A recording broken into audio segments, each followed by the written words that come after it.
Friends, कैसे हैं आप सब लोग। चलिए, आज की हमारी क्लास है क्लास नंबर 6 और इसमें हम डिस्कस करेंगे आज टेक्निक्स ऑफ साइंटिफिक मैनेजमेंट। जो ये टेक्निक्स ऑफ साइंटिफिक मैनेजमेंट हैं वो बेसिकली फेडरिक विंसलो टेलर के दिए हुए हैं। क्लास नंबर 5 में आपने देखा होगा कि हमने डिस्कस किए थे हेनरी फ्योल के प्रिंसिपल्स।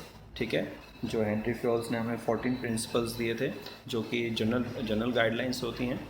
ठीक है, एक जनरली एक टॉप लेवल और मिडिल लेवल पर किस तरीके से जो मैन पावर होती है, जो मैनेजर्स होते हैं, जो मैनेजमेंट होती है, वो किस तरीके से अपने डिसीजंस को लेती है। उन डिसीजंस को लेने में वो 14 प्रिंसिपल्स हेल्प करते हैं, जिन्हें हम जनरल प्रिंसिपल्स भी बोलते हैं, जनरल गाइडलाइंस के तौर पर जो दिए जाते हैं। ठीक है, इस क्लास में हम डिस्कस करेंगे फेडरिक विंसलो टेलर के बारे में और फेडरिक विंसलो टेलर के दिए गई टेक्निक्स के बारे में। ठीक है, सबसे पहले थोड़ा बहुत हम फेडरिक विंसलो टेलर के बारे में कुछ डिस्कस कर लेते हैं। ठीक है, जानना ज़रूरी है, कई बार आ जाती हैं केस स्टडीज़, कुछ पॉइंट्स आ जाते हैं, क्वेश्चन आ जाते हैं, थोड़ा बहुत हमें पता होना चाहिए। तो फेडरिक विंसलो टेलर जो है उसका जो लाइफ टाइम रहा है वो 1856 से लेकर 1915 तक रहा है, 1856 से लेकर 1915 तक। जब उसने अपने कैरियर की स्टार्ट की तो कैरियर की स्टार्ट उसने किया एक अप्रेंटिस मैकेनिस्ट के तौर पर, मतलब वो एक शॉप फ्लोर एरिया पे एक मैकेनिक के तौर पर उसने काम किया था, एक इंजीनियर के तौर पर उसने काम किया था प्लेटफॉर्म एरिया पर। जैसे आप लेवल्स ऑफ मैनेजमेंट पढ़ते हैं तो उसमें जो हमारा प्लेटफॉर्म एरिया होता है जहाँ पर वर्कर्स काम करते हैं, तो वहाँ पर वो एक इंजीनियर की तरह काम करता था। ठीक है, और वहाँ से उस अप्रेंटिस मैकेनिस्ट का मतलब होता है कि उसने पहले कहीं से अपने काम करने की कोई ट्रेनिंग ली, एजुकेशन के ज़रिए नहीं, कहीं से उसने किसी से कुछ सीखा, एजुकेशन के ज़रिए नहीं, उसने जो कुछ सीखा किसी मास्टर के ज़रिए, जो इंजीनियर में मास्टर था या जिसको इंजीनियरिंग का काम आता था उससे काम सीखा और उसने फैक्ट्री एरिया पे काम करना शुरू कर दिया एक मैकेनिस्ट के तौर पर, लोअर सबसे प्लेटफॉर्म एरिया पर, नीचे के शॉप फ्लोर एरिया पर। शॉप फ्लोर एरिया का मतलब होता है जहाँ पर वर्कर काम करते हैं। देन वो फिर एक कंपनी में, स्टील कंपनी में 1884 में एग्जीक्यूटिव बन गया। फिर उसने एक राइटिंग लिखा, एक आर्टिकल लिखा, the principle of scientific management. Basically उसने साइंटिफिक मैनेजमेंट के बारे में बात बताई थी कि साइंटिफिक मैनेजमेंट होता क्या है। ठीक है, चलिए साइंटिफिक मैनेजमेंट के बारे में भी हम पढ़ लेते हैं। जब साइंटिफिक मैनेजमेंट की बात आ ही गई है तो हम पढ़ लेते हैं कि फेडरिक विंसलो टेलर ने साइंटिफिक मैनेजमेंट पे फोकस क्यों किया। एक तो होता है मैनेजमेंट, ठीक है, और एक होता है साइंटिफिक मैनेजमेंट, जो हमारे एफर्ट्स को गाइडलाइन देता है, हमारे एफर्ट्स को सही दिशा में रखने में मदद करता है। ठीक है, हम कोई भी एफर्ट लगाएं वो सही हो, उसके लिए मैनेजमेंट हमारी हेल्प करता है। तो मैनेजमेंट क्या है? Management aims at supporting our efforts, हमारे जो एफर्ट्स होते हैं उनको गाइड करता है क्या? मैनेजमेंट। लेकिन साइंटिफिक मैनेजमेंट क्या होता है? ठीक है, तो साइंटिफिक मैनेजमेंट की हम डेफिनेशन पढ़ लेते हैं, फिर मैं उसका मीनिंग भी बताऊंगा आपको। साइंटिफिक मैनेजमेंट का जो मीनिंग है वो है knowing exactly what you want to men to do. मतलब आपको, अगर सपोज़ आप एक मैनेजर हैं और आपके अंडर में कोई सबॉर्डिनेट काम कर रहा है तो आपको एग्जैक्टली खुद को ये पता होना चाहिए कि आपने अपने सबॉर्डिनेट से क्या काम कराना है।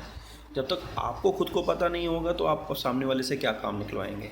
ठीक है, and seeing that you do it in the best and cheapest way. और आपको ये भी देखना पड़ेगा कि जो काम आप अपने, एक मैनेजर अपने सबॉर्डिनेट से करा रहा है, वो काम बहुत ही अच्छे और चीपेस्ट वे में होना चाहिए, एक इकोनॉमी वे में होना चाहिए, मतलब सस्ते में होना चाहिए, कोई वेस्टेज नहीं होनी चाहिए। तो साइंटिफिक मैनेजमेंट बेसिकली ये बताता है कि किसी भी काम को जब हम करें तो उसको, काम को करने के दो तरीके होते हैं। कोई भी काम हम करते हैं उसको करने के दो तरीके होते हैं। एक होता है जनरल मेथड, जैसे सभी लोग करते हैं, और एक होता है बेस्ट एंड चीपेस्ट वे, अच्छे से करना और बेहतर से बेहतर तरीके से करना, इम्प्रूव्ड वे में करना, और इस तरीके से करना कि वेस्टेज मिनिमम हो। तो बेसिकली साइंटिफिक मैनेजमेंट के बारे में फेडरिक विंसलो टेलर ने क्यों बात की है, क्यों उसने इस चीज़ को निकाला है, क्यों उसने इस चीज़ को इनोवेट किया साइंटिफिक मैनेजमेंट को, वो इसलिए किया क्योंकि जब वो एक फैक्ट्री लेवल पर काम करता था ना, तो वहाँ पर वो ये देखता था कि उसको काम करते समय कितना ज़्यादा देखता था फैक्ट्री में कई चीज़ों का वेस्टेज हो रहा है, टाइम का वेस्टेज हो रहा है। कई वर्कर्स ऐसे हैं जो सो रहे हैं, काम नहीं कर रहे, कुछ सामान उठा रहे हैं तो उसमें टाइम वेस्ट कर रहे हैं, या रॉ मटेरियल का मशीनरी में डाल रहे हैं, रॉ मटेरियल का वेस्टेज हो रहा है। और प्लस कुछ काम ऐसे होते हैं जो अच्छे तरीके से हो सकते हैं, बेटर तरीके से हो सकते हैं, लेकिन वर्कर्स केयरलेसली काम कर रहे हैं और उससे वो काम अच्छे से नहीं हो रहा है। तो इसने फैक्ट्री लेवल पर ये सब चीज़ें देखी, और फैक्ट्री लेवल पर उसने ऑर्गेनाइजेशन के पॉइंट ऑफ व्यू से ये चीज़ें देखी कि ऑर्गेनाइजेशन में वेस्टेज कितना होता है, टाइम का, मटेरियल का। लेकिन साथ के साथ उसने ये भी देखा कि फैक्ट्री एरिया में वर्कर के साथ भी एक्सप्लॉयटेशन होता है। फैक्ट्री का समय और सामान तो ख़राब होता ही होता है, और उसने साथ के साथ ये देखा कि फैक्ट्री लेवल पर जो वर्कर है कहीं ना कहीं थोड़ा बहुत उनके साथ भी एक्सप्लॉयटेशन होता है। तो इसीलिए फ्रेडरिक विंसलो टेलर ने फैक्ट्री के इम्प्रूवनेस को ज़्यादा फोकस किया है अपने पूरी होल लाइफ में। जितनी भी उसने थ्योरी या बुक्स वगैरह लिखी, तो उसने फैक्ट्री को रीशेप करने के लिए कि फैक्ट्री एरिया में काम करने वाले वर्कर्स और फैक्ट्री एरिया में होने वाला काम जो कंपनी का काम है वो दोनों बेहतर होने चाहिए। कंपनी का काम भी अच्छा होना चाहिए और वर्कर की कंडीशंस भी अच्छी होनी चाहिए। तो इसलिए फ्रेडरिक विंसलो टेलर ने किस पे ज़्यादा काम किया? Work on reshaping the factory system of production. जो फैक्ट्री एरिया में प्रोडक्शन का काम होता है शॉप फ्लोर पे, वहाँ पर काम को रीशेप करने पर उन्होंने वर्क किया। रीशेप का मतलब कि उन्होंने आइडियाज़ दिए, सजेशन दिए कि किस तरीके से हम फैक्ट्री एरिया में जो प्रोडक्शन होता है उसे बेहतर बना सकते हैं। और उनका मेनली फोकस क्या था? एनालाइजिंग वर्क साइंटिफिकली, कि किसी भी काम को जब हम करें तो उसको साइंटिफिकली एनालिसिस करें कि कोई भी काम हम कर रहे हैं तो उसको और कितने बेहतर तरीके से हम कर सकते हैं। साइंटिफिकली का मतलब होता है नई नई एप्लीकेशन निकालना, नए नए तरीके निकालना काम को करने के। ठीक है, अब ये तो चलो उस समय की बात है जब उसने ये थ्योरी दी थी, लेकिन आज के समय में जो ये साइंटिफिकली वर्ड है ना, ये सिर्फ फैक्ट्री एरिया तक सीमित नहीं है। अब ये साइंटिफिकली वर्ड अब आपका ऊपर के लेवल तक आ गया है। ये नहीं कि सिर्फ फैक्ट्री एरिया पे ही आपको साइंटिफिकली सोचना है। आप मिडिल लेवल पर जो डिसीजन लेते हैं या टॉप लेवल पर जो पॉलिसीज़ बनाते हैं वो साइंटिफिकली बनाएं, हर बार इम्प्रूव्ड वे में पॉलिसी बनाएं। ठीक है, तो यहाँ पर अब हम आते हैं साइंटिफिक मैनेजमेंट की दूसरी डेफिनेशन पर। ठीक है, अब जो फ्रेडरिक विंसलो टेलर है उसने कुछ और भी कहा कि if we analyse the work scientifically, अगर हम किसी भी वर्क को साइंटिफिकली एनालाइज करते हैं, it would be possible to find out one best way to do it. अगर हम अपने काम को कर लेंगे और उसे एनालाइज नहीं करेंगे, मान लो हमें कोई काम मिला और हमने उसे कर दिया और उसे एनालाइज नहीं किया, तो वो काम तो हो गया, लेकिन मे भी ये हो सकता है कि उस काम को अगर हम एनालाइज करते और अगली बार उसे थोड़ा बेहतर तरीके से करने की कोशिश करते तो हमारा समय और पैसा शायद कहीं ना कहीं थोड़े बहुत बच जाते। उसके बाद कुछ मैंने लिखा है अपनी तरफ से, he gave us this theory. उन्होंने ये थ्योरी क्यों दी है फ्रेडरिक विंसलो टेलर ने? बिकॉज ही फेल्ट दैट उसने ये महसूस किया most of the time in production, कि ज़्यादा से ज़्यादा समय प्रोडक्शन में एरिया में worker exactly don't know about the work. कई बार वर्कर काम कर रहे होते थे लेकिन उनको पता नहीं होता था कि उनको काम क्या करना है, क्योंकि कई बार जो सुप्रिटेंडेंट होता था, जो फैक्ट्री हेड होता था, वो ज़्यादा गौर नहीं करता था, काम दे दिया दैट्स इट, वो अपना ऑफिस में बैठ जाता था। And there was wastage of time, समय का वेस्टेज होता था, कई बार प्रोडक्शन डिले हो जाता था, कई बार प्रोडक्शन ख़राब भी हो जाता था while working on production. He wants to improve working condition of worker at factory area. वो चाहता था कि फैक्ट्री एरिया में होने वाला काम और करने वाले लोग दोनों की कंडीशन इम्प्रूव हो जाए। तो ये सब बातें थी जो फ्रेडरिक विंसलो टेलर ने हमें बताई। तो फ्रेडरिक विंसलो टेलर की कही हुई बातों को अगर हम निचोड़ निकालते हैं, एक सेंट्रलाइज पॉइंट निकालते हैं, तो उस सेंट्रलाइज पॉइंट सिर्फ यही निकल के आता है कि do the work, analyse it and do it next time scientifically. मतलब आप किसी भी काम को करें, उसे फिर एनालाइज करें और अगली बार उसे बहुत अच्छे तरीके से, बेहतर तरीके से करने की कोशिश करें।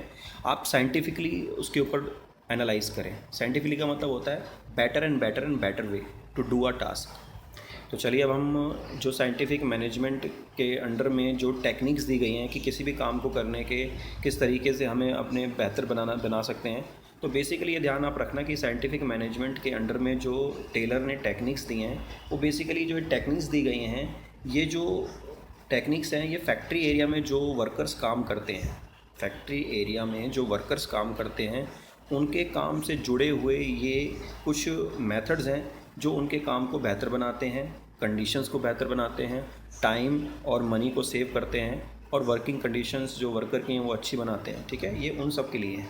बेसिकली ये टेक्निक्स जो मैटर करती हैं ये ज़्यादा से ज़्यादा शॉप फ्लोर एरिया पे मैटर करती हैं। ठीक है, तो चलिए हम डिस्कस करते हैं। सबसे पहला है हमारा फंक्शनल फॉरमैनशिप। फंक्शनल फॉरमैनशिप का मतलब होता है कि फैक्ट्री एरिया में ना डाइवर्सिफाइंग टास्क होते हैं, बहुत सारे काम होते हैं। कोई मशीनरी पे काम कर रहा है, कोई रॉ मटेरियल को प्योर कर रहा है, कोई रॉ मटेरियल को लेकर आ रहा है, कोई रॉ मटेरियल को मशीनरी में डाल रहा है। ठीक है, कोई मशीनरी को क्लीनिंग कर रहा है, कोई मशीनरी की रिपेयरिंग कर रहा है, कोई रॉ मटेरियल को मिक्स कर रहा है। तो बहुत सारे काम होते हैं। तो टेलर ने ये बताया कि जितने भी फैक्ट्री एरिया में काम होते हैं, जो कि मैंने कुछ बताया कुछ नहीं बताया, तो जितने भी फैक्ट्री एरिया में काम होते हैं उन सारे के सारे जो काम को करने वाले वर्कर होते हैं, उन वर्कर्स को टोटल 8 कैटेगरी में डिवाइड कर दो और उन 8 कैटेगरी में डिवाइड करके हर कैटेगरी के ऊपर एक मैनेजर को सेट कर दो, ठीक है। तो improve quality of supervision eight shop floor, improve quality of supervision मतलब हालांकि जब ये फंक्शनल फॉर्मैनशिप नहीं आया था तो उससे पहले भी वर्कर्स के ऊपर वर्कर्स के काम पे ध्यान रखा जाता था, लेकिन फंक्शनल फॉर्मैनशिप के आने के बाद वर्कर के ऊपर जो सुपरविज़न था वो और ज़्यादा इम्प्रूव हो गया। मतलब ये कहने वाला ये है कि टेलर ये चाहता था कि जब वर्कर काम करें तो वर्कर के काम को हमें सुपरवाइज़ करना चाहिए ढंग से, कि कौन कितना काम क्या कर रहा है, कोई रॉ मटेरियल कैसे बना रहा है, कोई कहाँ पे कितना काम कर रहा है। तो एक वर्कर के ऊपर निगरानी रखने के लिए, सुपरवाइज़ करने के लिए हमने क्या किया, वर्कर के ऊपर टोटल 8 स्पेशलिस्ट हमने क्या कर दिया, स्पेशलिस्ट फोरमैन लगा दिए। फोरमैन कौन होता है? जो वर्कर्स को इंस्ट्रक्शन देता है, वर्कर के काम को ध्यान रखता है कि वर्कर ने क्या करना है, कैसे करना है। तो हम एक डायग्राम के ज़रिए इसको देख लेते हैं, एक इमेज के ज़रिए। चलिए इस डायग्राम को देखिए, ऊपर जनरल मैनेजर है टॉप लेवल पे, और उसके बाद मिडिल लेवल आ जाता है प्लांट स्टूडेंट। प्लांट स्टूडेंट कौन है? मैनेजर है, जो पूरे के पूरे प्लांट को, जिस प्लांट का मतलब होता है जिस पूरे एरिया में फैक्ट्री और वर्कर्स वगैरह काम करते हैं, उनका जो मैनेजर है। आप इसको प्रोडक्शन मैनेजर भी कह सकते हैं प्लांट सुपरडेंट को। प्लांट सुपरडेंट के नीचे आपके ये अलग अलग सब मैनेजर्स हैं, root clerk, instruction card clerk, ठीक है, टाइम कॉस्ट क्लर्क, ठीक है, और ये आपका डिसिप्लिन इंचार्ज, ठीक है। तो यहाँ से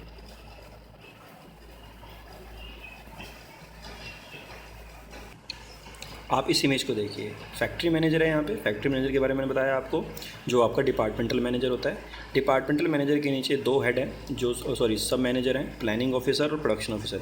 प्लानिंग ऑफिसर वो होता है जो वर्कर्स के लिए प्लान बनाता है कि वर्कर्स को क्या काम करना है, कहाँ जाना है, किस मशीन पे काम करना है, कितने समय पर काम करना है और किन रूल्स को फॉलो करना है। जो प्रोडक्शन ऑफिसर होता है वो क्या चेक करता है कि जो वर्कर्स हैं, वर्कर अपने काम को कितना सही तरीके से कर रहे हैं, उनके लिए मशीनरी सही है कि नहीं है, ठीक है, वर्कर्स कोई प्रॉब्लम तो क्रिएट नहीं कर रहे, कितनी स्पीड से वर्कर काम कर रहे हैं। तो इसलिए बेसिकली इस एग्जांपल में हम क्या समझेंगे कि जो वर्कर्स, टोटल वर्कर्स जो पूरे फैक्ट्री एरिया में काम कर रहे हैं, ठीक है, उन वर्कर्स के काम को, डाइवर्सिफाइंग काम को देखते हुए टोटल जो फॉरमैन है, टोटल जो सुपरविज़न ऑफिसर है, वो टोटल आपने 8 सुपरविज़न ऑफिसर बना दिए। Root clerk, instruction card clerk, time cost, discipline, speed boss, gang boss, repair boss और इंस्पेक्टर, ठीक है। ये सारे आपने सुपरविज़न ऑफिसर्स लगा दिए एक वर्कर्स के ऊपर, ठीक है। तो यहाँ पर जो ये अलग अलग सुपरविज़न वर्कर्स, जो सुपरवाइज़र्स हैं, ये जो फॉरमैन हैं, ये अलग अलग अपने सब मैनेजर के अंडर में काम करते हैं। लेकिन ये सारे के सारे जो 8 स्पेशलिस्ट फॉरमैन हैं, ये वर्कर्स के ऊपर क्या करते हैं, इनको अलग अलग तरीके से इंस्ट्रक्शन देते हैं। जैसे मान लो कि मैंने बात करी अगर गैंग बॉस की, गैंग बॉस कौन होता है? सारे वर्कर्स का लीडर होता है, जो ये ध्यान रखता है कि वर्कर किसी भी तरीके की स्ट्राइक ना करें या प्रॉब्लम क्रिएट ना करें। अब जैसे डिसिप्लिनरी है, वो ये क्या देखता है कि भाई ऑर्गेनाइजेशन में कि वर्कर्स के लिए जो रूल्स बने हुए हैं, उन रूल्स को फॉलो किया जा रहा है कि नहीं किया जा रहा।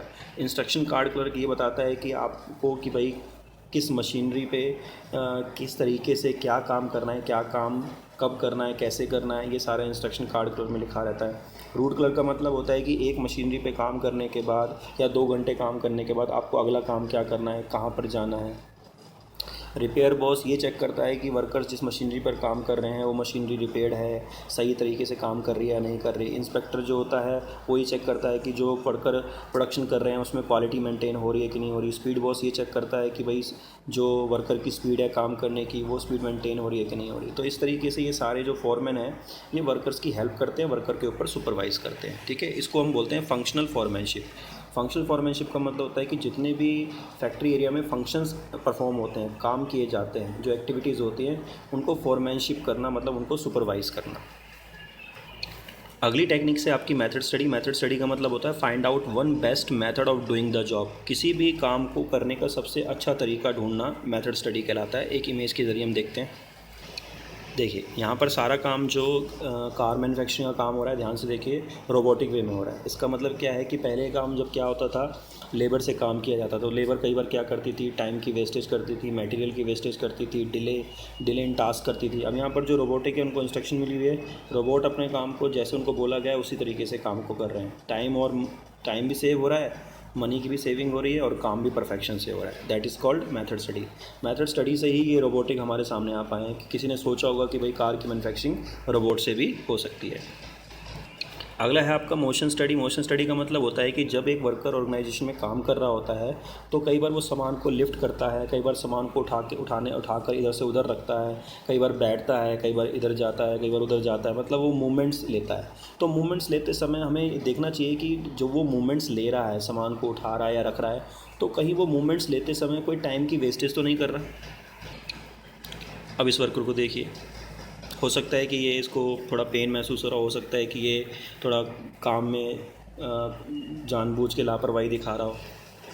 ये देखिए, पोजीशंस के अकॉर्डिंग टाइम वेस्ट हो रहा है, सामान को आसानी से रखा जा रहा है, बिल्कुल इजी वे में, नॉर्मल वे में, आराम से रिलैक्स होकर काम किया जा रहा है। तो it's totally showing the time of wastage.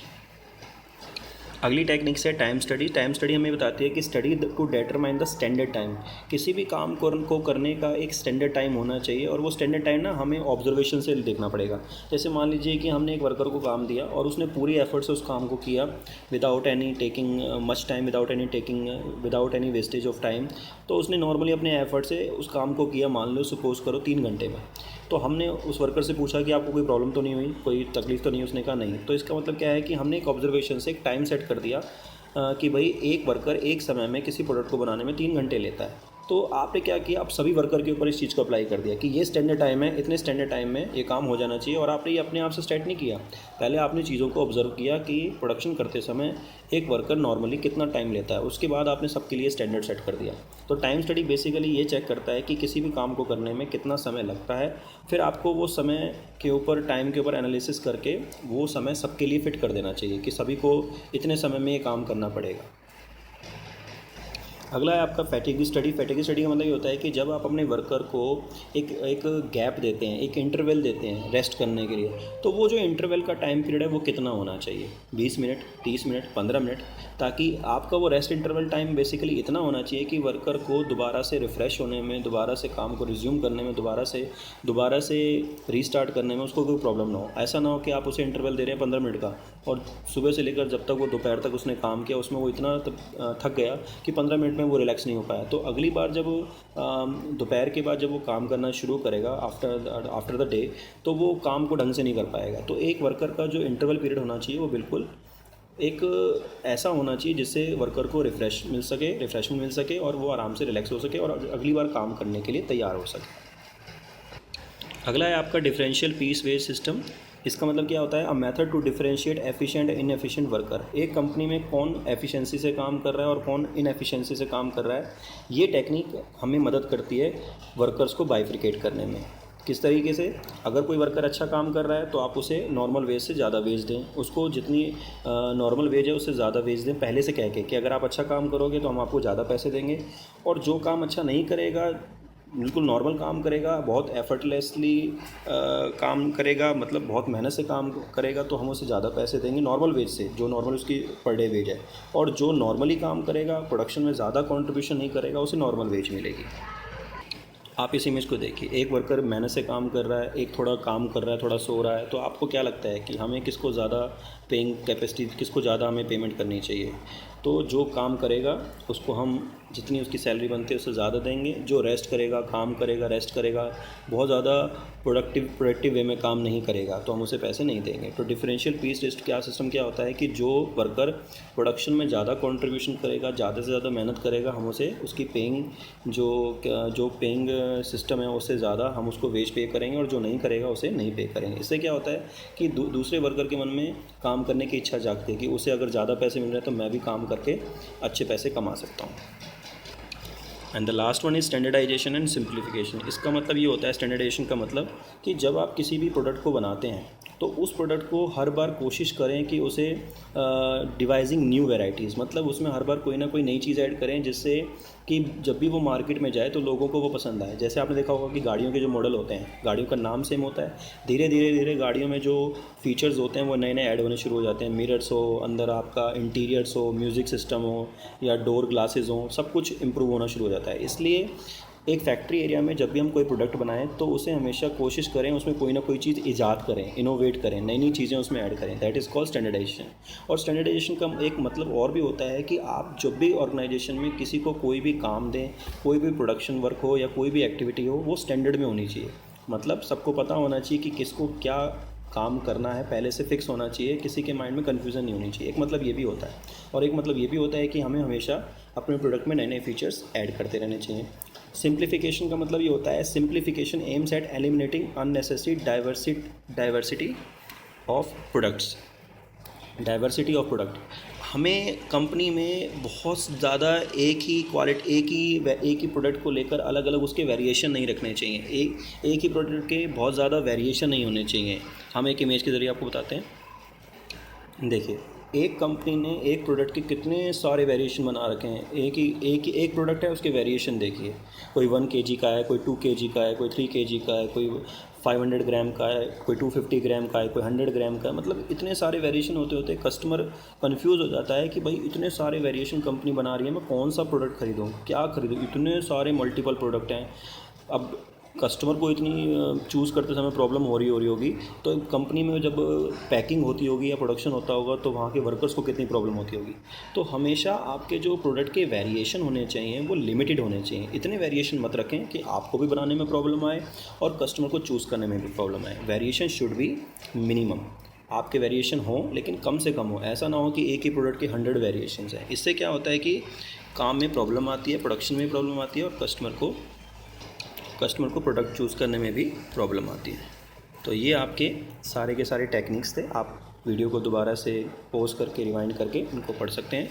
और लास्ट में हम वीडियो को एंड करते हैं फेडरिक विंस्लो टेलर की इमेज के साथ, पिक्चर के साथ। तो ये थे फेडरिक विंस्लो टेलर जिन्होंने हमें साइंटिफिक मैनेजमेंट की techniques the.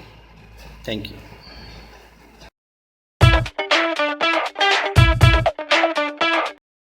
Subscribe now and press the bell icon. Never miss an update.